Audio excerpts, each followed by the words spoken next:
Good evening, everyone. We are back continuing our Studio Ghibli retrospective.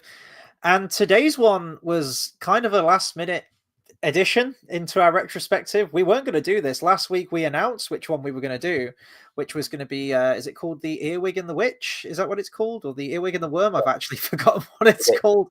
The Earwig and the Witch. Yeah, we had it all mapped out. We had 2 weeks left, and then we were kind of looking ahead as to maybe doing a ranking of all of the Studio Ghibli films, and the Red Turtle was on all of these rankings. And then you do a little bit of digging and you find out that Studio Ghibli did kind of help with this. It was a co-production between I think it was a co-production between a Dutch company, a French company, and obviously a Japanese company with Studio Ghibli. So it kind of is a Ghibli film, but it kind of isn't. It's the wild all over again. It doesn't feel like one to me, I must admit, when I watched The Red Turtle. But nonetheless, I remember this film coming out. This film came out in 2016.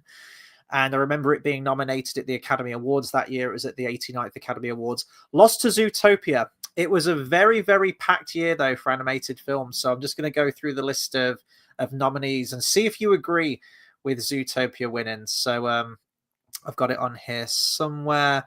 Bear with me. Let me search it up. This will take me to it a lot quicker. There we go. Okay, so the nominees for Best Animated Feature that year were Zootopia, which ended up winning. Kubo and the Two Strings, which I think was the one that I had my money on. That was the one that I wanted it to win, from Laika. Then there was Moana as well. So 2 Disney films up that year in the same category. Then there was a film called My Life as a Zucchini. And then you have The Red Turtle. Which one do you think was the worthy winner that year then? Do you think it went to the right one, or should it have gone to Moana? Actually, yeah, it's a good point. Moana at the same time. That is to be fair. Because I do like Zootopia, but Moana's good. As soon as you said Moana, my thought went to Moana 2, and I was like, yeah, but it's Moana 1 we're talking about. So yeah, I don't know. And yeah, this film, I maybe even was on my films to watch. It was always kind of at the back of my mind. I don't think I ever put it onto like a physical list, like on my Letterboxd account or anything like that. But there was something about this film. There was this film and one other one, which I believe was called Song of the Sea. I think that's on my list of animated films that sort of slip through the cracks that I want to get to at some point. And here we are. This is a very, very unique animated film. I will say that. And I think if you're looking at animation in its truest form, where it's just letting the art on screen just take you away on this journey, there's probably no other better examples than this film that we're talking about today, because there is pretty much no dialogue in the whole film. There's a couple of little exclamations and stuff where someone might go like, and things like that, and various grunts and whatnot. But for all intents and purposes, there is no dialogue. It's all the imagery telling the story and the themes that are coming from it. A little bit, a little bit like Mr. Bean. So yeah, in terms of Studio Ghibli's involvement in this one, it was 2 companies. It was Wild Bunch and Studio Ghibli. So the co-producer, I think it was, as the co-founder, of Wild Bunch, met with Hayao Miyazaki, and he showed him this short film that was made called Father and Daughter that the director of The Red Turtle had done before in 2000. And Miyazaki was just kind of blown away by it. And he said that, if you ever want to collaborate, I want to collaborate with the director of this, that is Mikhail de Dr. Witt. And Miyazaki basically said, right, track him down, because I want to work with him. We want to get something off the ground. I think this was around 2008 kind of time. So they pitched it to the director, and initially he was uninterested in doing a collaboration. But when they mentioned that it was Hayao Miyazaki that had asked for him personally, that's when he reconsidered. And then we get this movie here. Did this feel at all like a Studio Ghibli film to you? Because personally, to me, it didn't. No, it felt more like an independent movie. It felt like it just it didn't feel like it was that high of a budget. It felt very, I mean, like I said to you before, the animation took a little bit of getting used to, because of what we had before and how it was very sharp, very, it was great. It took a little bit of, but after a few minutes, it kind of was like, do you know what? It's quite nice, the Hmm. simplistic kind of. I did like it. I had no issue with it at all, but it took that little bit of getting used to because, like I say, it felt more like an independent movie. It was a bit like, oh, okay, we're going in this direction. I remember when we looked at the trailers before, we were like, oh, so there's no dialogue in this. Like it was a bit of a switch. You know what Yeah. I mean? And we've handled films like that before. We've handled animated films like that before. We reviewed Flow last year at the Academy Awards when we went through all the animated Best Picture nominees, and I absolutely loved that film. I could completely understand why that won the Oscar that year. It was very surprising that it won, but I was very pleased that it did. And I think you have to be in a certain kind of mindset for a film like that. I don't know. There seems to be almost like a taboo of Yeah, films that are it's silent, and you yeah, know what I it mean? was it was one of those. I was kind of 50-50 with, is it one of those that I thought was too long? But I don't think it was. I just think it was quite, after about 40 minutes, I was kind of like, I'd kind of switched off a little bit. You know, it was Hmm. fine. I don't think there was anything wrong with it. It just was kind of like, I've kind of seen all I want to see with it, all I need to see. So maybe it could have been 40 minutes, but there isn't anything I cut because I think it's paced quite well. I think it's, things there are necessary, and I think it goes kind of like a book in the way of yeah, like pacing, like kind of like a storybook. You're turning the pages, you're seeing this, you don't need any dialogue, you just need pictures, that kind of storybook, like a picture kind of.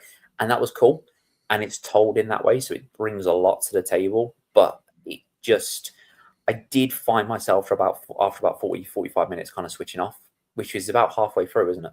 Yeah, this is almost bang on 80 minutes, I think, this film. And I think any longer than that, then yeah, you would have been definitely straying into it being too long. But then again, with this film and the nature of the film, I think it's important for it to have that downtime in the film, because a lot of it is based on that sense of isolation, that stillness, that calmness, that sense of loneliness. And I think if you'd have like rushed through it at an incredible pace, then I get a sense that that feeling would have been completely lost. So like the first half where the guy's just on the island and he's trying to escape, he's building a raft, and you really do get that sense of being marooned. At least I did, and just how isolating and how terrifying that situation would be. I guess for anyone who's watching who's never seen the Red Turtle, the premise is actually just really, really simple.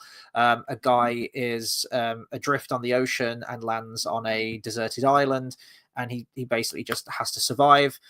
He makes numerous attempts to escape on a raft, which is destroyed by an unseen creature, which eventually we find out is the Red Turtle. And then Dr. And Toe. he then fucks the turtle. Is that This turtle turns out to be, I guess, like a demigod, would you say?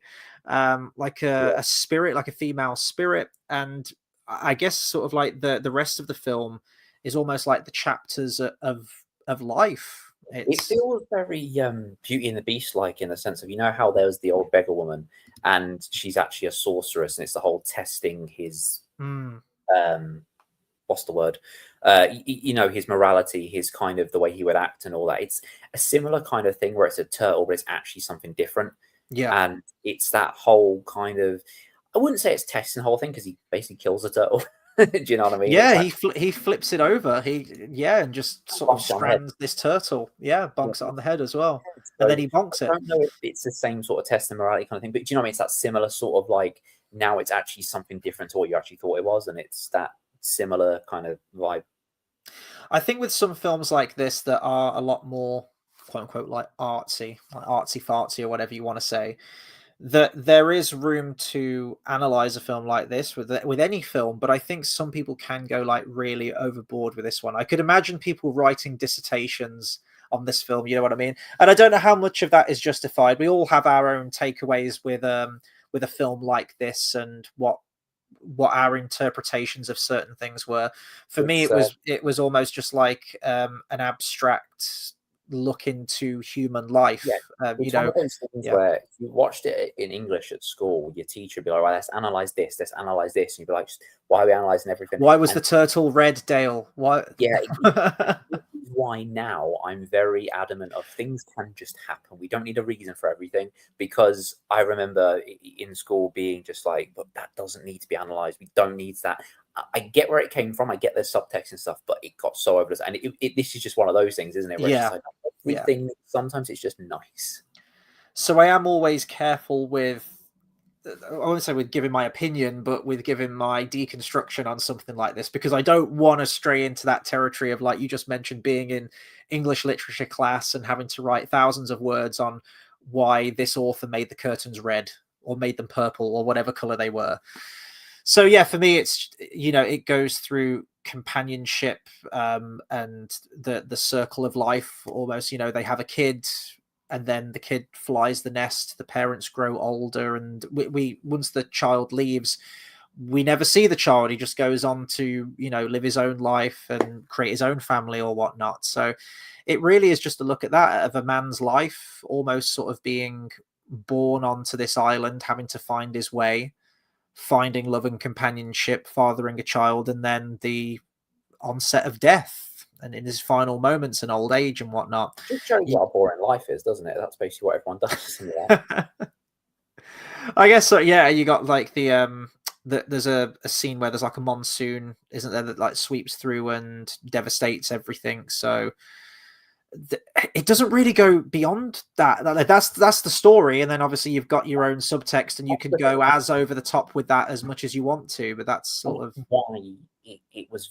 I kind of switched off after 45 minutes, because it was very like I'd kind of seen what I was going to see with this movie, and it felt like I don't think we're going to see much more. Like you say, you have to be in the right mindset of being like, I really want to continue exploring this different kind of world, and it works. I don't think it is necessarily too long. It just strays into that where you think, if you're not, that wasn't in the right mindset, but if you're you might get halfway through like I was and be like, yeah, I've kind of seen all I'm going to see in this, and then it gets to the end, you're like, yeah, I did, yeah, that was nice, and then you don't touch it again because you just think, yeah, it was nice. When at school you're told not to use the word nice, this is a time that it works. It was nice. That's it. I think for me, beyond the story, because the story is very basic. I mean, I've seen reviews of this where people have said like, by the end of this film, I was absolutely bawling my eyes out. And I mean, if you have that reaction to it, that's absolutely fine. We all have different reactions. I have that reaction to it. People have had like really like extreme life-changing experiences with this film, and I personally didn't get that with this one. I thought in terms of animation, which is what we often review these things on, was very unique, very different, quite stark, and I don't think I've really seen an animation style like this before. It was definitely an amalgamation of different styles. There were some parts that looked very, very simplistic, but then you'd look at the shading or the shadows or the muted colors on it or something like that, and it really did help to create that feeling of isolation and just the stillness of everything. And I think that's probably the biggest strength of this film for me, is the way it, this is like a Michael Jackson song, the way it made me feel. But did you ever play a video game called Journey? Yes, in lockdown. And I did exactly the same. After halfway through, I switched off. I didn't play it. So it's I understand it's in Murray. So I absolutely adore Journey. Okay, that's like legitimately probably in my top 3 video games that I've ever played. I will never forget the first time that I played that, the emotions that it made me feel, the imagery and everything that went along with it. And that also was like a metaphor for life, that game. I found like the companionship with someone, and then I don't want to spoil the game in case anyone hasn't played it. You have this near-death experience, death, processing into the afterlife, this heavenly state and ascending, and then this repetition of life will just continue. I thought it was absolutely wonderful. I never played anything like it. I haven't played anything like it since. And I guess a lot of the similar ideas of that and the themes resonate in this film to some extent as well. And I think just like the feeling that the film creates within the viewer is probably the biggest takeaway that I had with this one, as well as the unique animation. I don't know if it's an animated film that I'd come back to like I would with a number of these other Studio Ghibli films that we've reviewed. And that could be down to the fact that maybe the lack of like real characters or dialogue. Not that always makes a good film, and I actually think it is a triumph of the director or the storyteller if they can tell a story with little to no dialogue if it's not needed. Did you ever watch Buried with Ryan Reynolds? No, that's on my list of ones to watch. So no spoilers. It's got one character, and yeah, done in, the whole thing is paced really well. It's done so it reminded me of that in that sense of how you can have limitations and you can build so much out of such a small thing, out of having minimalistic sort of style. So it did give off that kind of vibe, which it did work for what it was. There was one moment that gave me like major anxiety, and it's when he falls into that chasm towards the beginning of the film, and he's in that pool, and he just can't climb out because the walls are like too high. And I just put myself in that situation. Well, I'd drown because I can't swim, but even if I could, I'd freak the fuck out. And then he has to try and like squeeze through that narrow little passage. I don't understand how people can't swim. You just do that. Yeah. Basically. Yeah, I don't understand. You just flap to the bottom. It's like all you got to do is when the water's above you, push it out of the way. I don't understand. And I guess that scene, you could say, oh, when he squeezed, that's like him being born again into this new life, into this new world. You could do that whole dissertation thing with this film. I believe there's probably enough stuff to really deconstruct it if you want to, but yeah, in terms of like Studio Ghibli, I don't know how much involvement they had as opposed to just like getting this thing off the ground. The animation's actually really interesting. So the director originally wanted to do everything on paper and then scan it into the computer for digital coloring. We talked about that with when we did our Disney retrospective. I think this was when they were moving into the Disney Renaissance. They did the whole like Xerox thing, and then eventually they had digital coloring where they'd scan everything in.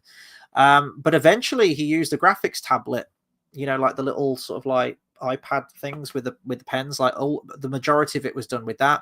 A lot of the backgrounds were done in charcoal and then scanned in.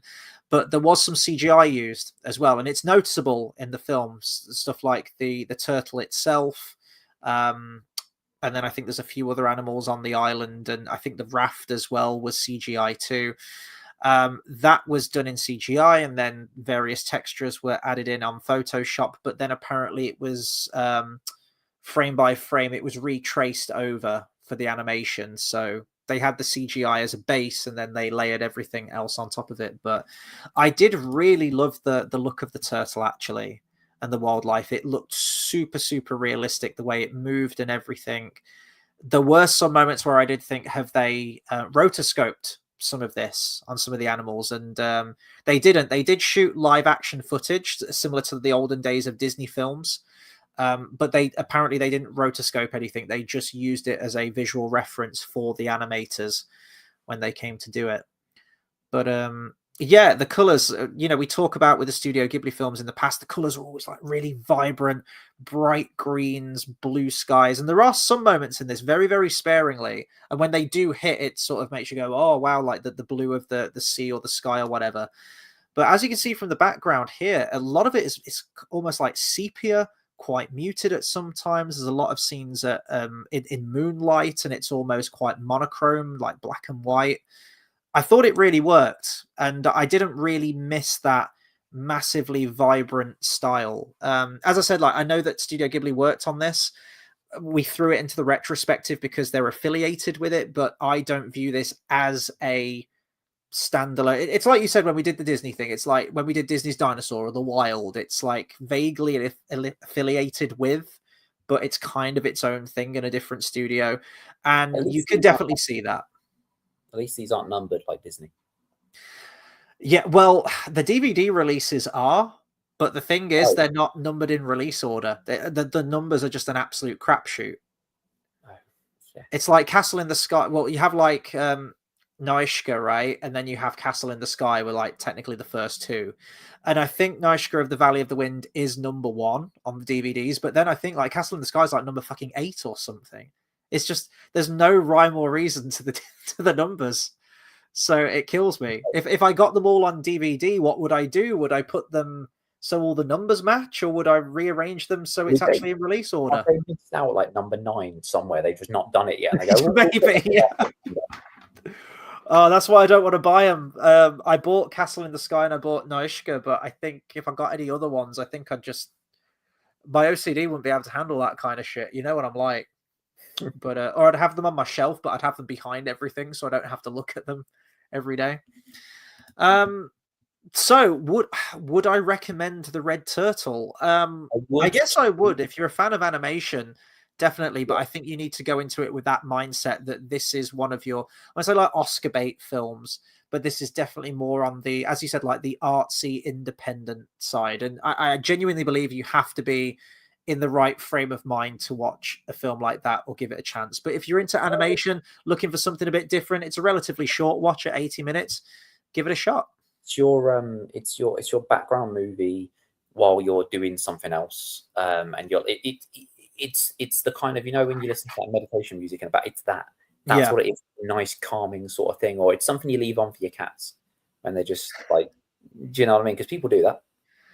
And I'm going to end this with a question to you. We're going to get artsy fartsy with this. What was the red turtle, in your opinion? What's your read? Aphrodite. Okay. Okay. A Yeah. red seductress, something that's like, we can't leave you on your own. Mm-hmm. Something that came to the whole, yeah, some like goddess thing that is like, we can't leave you on your own.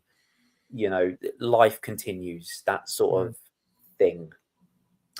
Because I mean, the turtle when she transforms into the woman, she stays with it. She's the mother of his children. She stays Yeah. with him right there until he dies, and then she transforms back into the turtle and back into the ocean. She It's goes. that So comfort. It's like, imagine there was a god of comfort. That's what it is. It's like, we're gonna be mhm, this comfort thing whilst you're here, whilst until you pass on. mhm.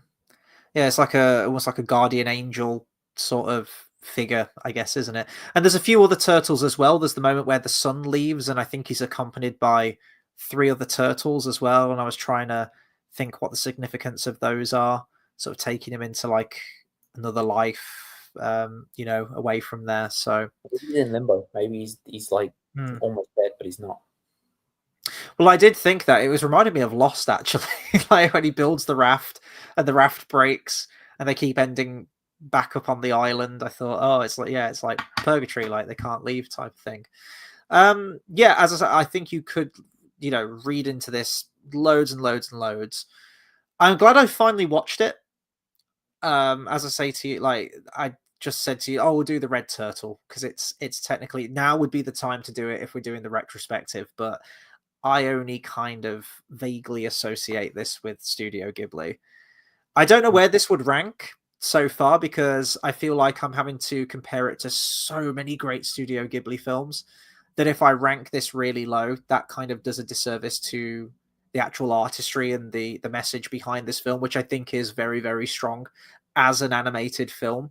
But it's going to be difficult because we are ranking it alongside all of those other, like It would still be Spirited behind Away or Totoro. Princess Mononoke or Totoro.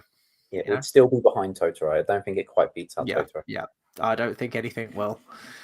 So that'll do it for our review on the Red Turtle. I don't think we could really need to go any longer on this. Oh, I will say the music actually playing into that, how it made. I absolutely love the score for this.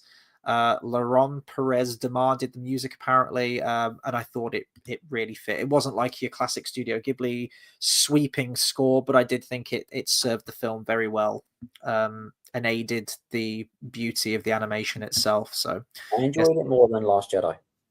yes. Which also has someone marooned on an island. Yes, No sea turtles in that though. That's Pirates of the Caribbean. that's where they went wrong. That's where they went Yeah, wrong. yeah. So that'll do it for our review on the Red Turtle. If you've seen it, it's been out for a few years now, coming up towards 10 years, I think. Let us know your thoughts on it, your interpretations on the film itself.